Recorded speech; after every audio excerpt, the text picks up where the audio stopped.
Welcome to my channel where we discuss everything and all things politics, especially about the 2023 presidential election held in Nigeria on February 25, 2023, and the results controversially announced on March 1st, 2023. And that result has been challenged at the Presidential Election Petition Tribunal, which on September 6th delivered its judgment.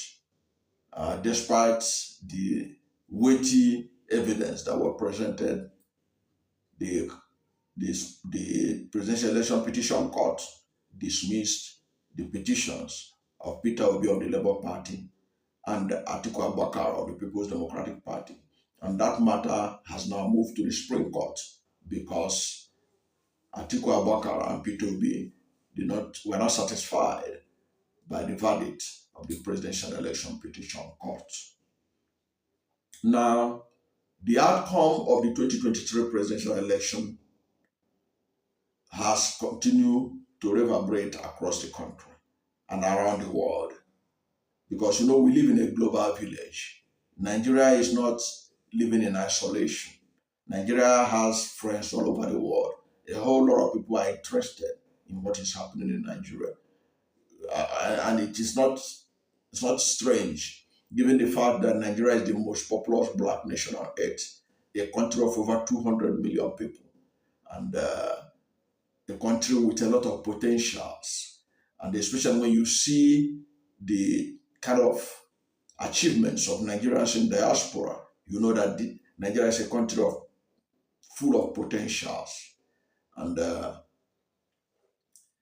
it is not a surprise that some people outside Nigeria are paying attention. Now, one of those people that are paying attention is an American physiotherapist. His name is Guterman, who recently reacted to Professor Wole Soyinka's recent attack on Peter Obi and the Labour Party, where he asserted that Peter Obi did not win. And even though in that interview, he never said that Atiku won or that Tinubu won, but it was obvious to anybody. Because since he can say categorically that Peter Obi did not win and that Peter Obi this time third, it means that he agreed with INEC that Tinubu came first. Of course, we know that I've made a different video where I showed that he supported Tinubu despite the fact he pretended to be neutral. He had always supported Tinubu. And I shared a video to show the relationship between Tinubu and Wole Soyinka, where Soyinka was praising him lavishly, where Soyinka was talking about how Tinubu took care of his family when he was having hard times because of that he returned from exile and his house was not in order. He was having challenges here and there. And the Tinubu came in handy and was a helping hand in taking care of him. I've shared that video. And in that video, he said there are some things he will not say. Of course, he didn't say all those things, which means there are some relationship between them that he said he cannot say. So this is somebody who is deeply connected to Tinubu in terms of relationship, in terms of friendship and all that. So I believe he supported Tinubu. He didn't want to come out to say it. Of course, being a social critic, he wanted to pretend as if he was neutral. He was not. He was not neutral from my observation. And what he has said, I know it even from the outset that he was not neutral. When I saw his reaction to Dati Baba Ahmed's television interview with Channels Television, where Dati Baba Ahmed was saying that the CJN should not swear in Tinubu, who was the beneficiary of the election, which he said was rigged. Okay, he said that swearing him in was tantamount to swearing in the military. That was the words of Dati Baba Ahmed, the vice presidential candidate of the Labour Party. That was an interview that brought out Wole Soyinka from his cocoon, from wherever he was. He now rushed out to challenge that Imam, even challenge him for a debate, because he was so incensed that somebody was challenging, obviously, the emergence of his friend, even though he didn't have to mention it. But some of us, we know from his previous statement, videos he has, from his record, what he said about Tinubu, their relationship at the fifth colloquium of President Bola Ahmed Tinubu was where you can go and watch, and you see how he held Tinubu highly in terms of relationship. So that was what brought him out, because he was furious, because there was nothing that man said that was actually a thing for that's supposed to make Soyinka to get mad at him. The man said, was citing the constitution. He was citing the constitution. Said that he should not be sworn in. Of course, eventually he was sworn in. But that was the first time any desirable Nigerian. Of course, some people can pretend they didn't perceive it, but not someone like me. I perceived it. From that day, I know, even though when Peter Obi visited him, it was a visit that was ill-advised in the first place. When he had this altercation with the obedience and Peter Obi visited him, I was uncomfortable with that visit. It was unnecessary, that visit to him. And now it has also shown more why he shouldn't have visited him, to go and plead with him about his so-called perceived attack by the obedience. It was the same way it was unnecessary for Peter Obi to visit Femi Kuti. Okay? They were unnecessary. They might have been seen as, to show the liberality of Peter Obi. But I think there are those who just don't have to go and plead with because somebody attacked them. You were not the one that attacked them. Peter Obi never attacked Soyinka. So why should he go and plead for what some people that he don't know said about Wole Soyinka? So it was really unnecessary at that time. But that is by the way. It's separate from what we are talking about now. Now, that was an indication to show where he stands. So I was not particularly taken aback by his recent interview. I was not surprised by his recent interview where he said categorically that Peter Obi did not win, and invariably said that, saying without saying it, that Tinubu won. And that is the interpretation of this American physiotherapist, Jeffrey Guterman, who said that, who slammed the Nobel Laureate.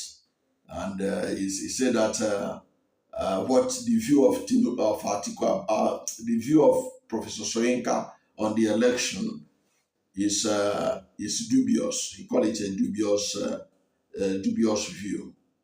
That's what this American Guterman said about it, because the man did not agree with his assertion that Tinubu won the February 25, 2023 presidential election, saying that the revered academic holds a dubious view in its own understanding. Guterman wrote his position in X, that's formerly known as Twitter, where, in fact, Guterman, I'm a follower of Guterman on Twitter or X. So anytime he put out things, I always read it because he's somebody I follow. I follow him on Twitter or X. So now this is what he wrote. He said, I find it unfortunate that Wole Soyinka claimed that Tinubu won. It shows that even a Nobel Laureate in literature can hold a dubious view. Now, of course, like I said, this is not the first time uh, Soyinka is coming after Peter Obi and the Labour Party. He was particular about Labour Party. You can see in that interview, he didn't mention the person that came second. Even though this person that came second is also in court challenging the election, but he was more concerned about Peter Obi. It was Peter Obi and Labour Party. He was trying to say that they want to deceive the Nigerians. They want to deceive the youths that they won. But he never said that Atiku want to deceive the youth that they won. But Atiku is claiming that he won too. Why was he silent on Atiku? Why was he silent on Atiku? Of course, we know why people in the camp of Tinubu always criticize Peter Obi. Because when you take what doesn't belong to you, it is obvious that you know who it rightly belongs to. That is my understanding of it. When you take what doesn't belong to you, it is obvious you know who it belongs to, even if other people are not aware, even if other people did not say it. So you always suspicious of the person who owned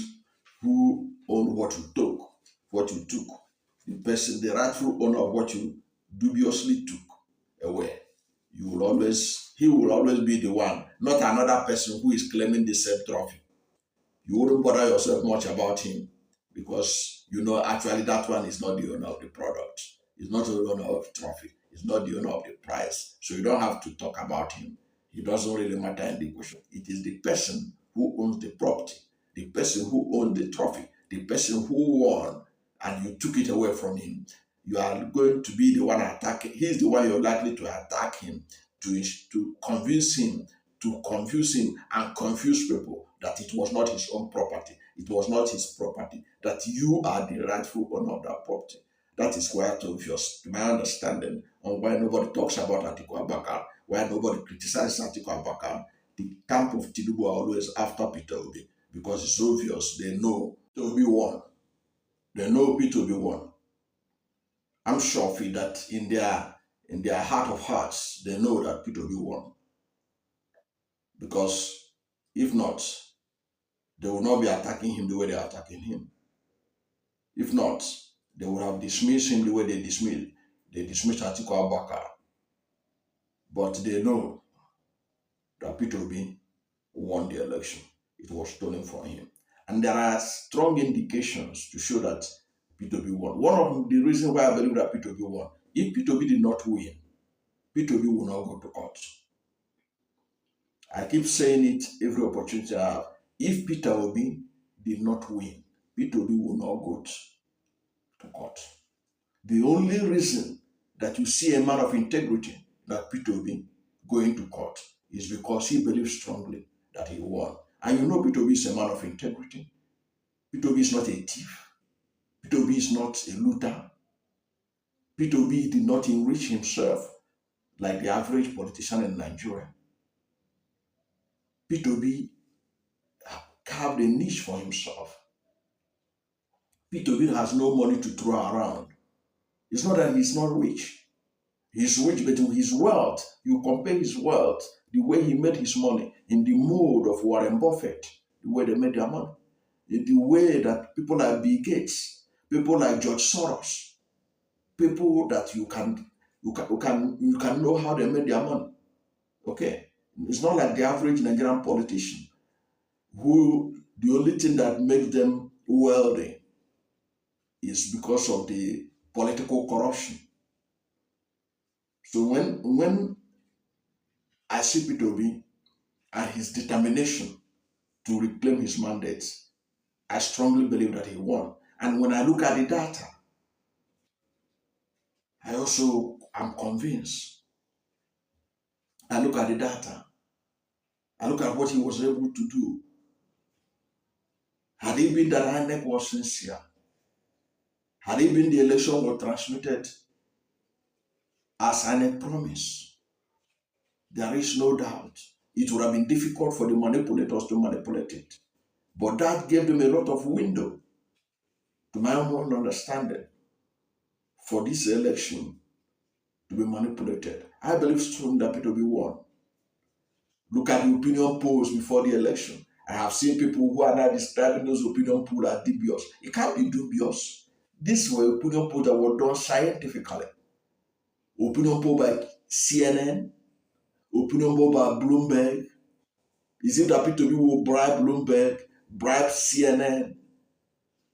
All the opinion polls, the only opinion poll that gave it to Tinubu were the opinion poll that was done by his newspaper house, The Nation. That was the only opinion poll that gave it to him. And even the one that the economists did that people used to reference, economists' own was not opinion poll. It was their correspondent in Lagos writing about the outcome of the election. And you know what it means when a correspondent in Lagos of the economist assesses the election. He didn't go and read that report. There was no place where they carried out any scientific data to show that Tinubu will win. The only thing is that it was a political analysis that this correspondent did, and then wrote the reason why I think that Tinubu will win.